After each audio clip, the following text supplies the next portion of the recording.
Знаете, какая меня мысль посетила недавно?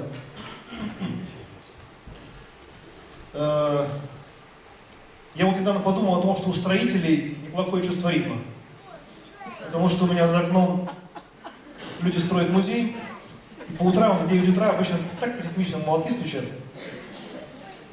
Поэтому я подумал, вдруг они ударники, может быть, да? Либо, может быть, не хотели им быть, но не стали.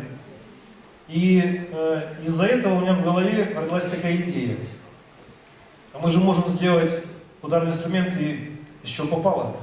То есть, как бы, главное фантазия. И поэтому я придумал новый проект оркестра, который я назвал «Стук, Квартет, Череночки».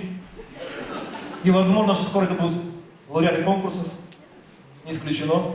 Сегодня пилотное выступление у нас первое. Миниатюра «Череночки».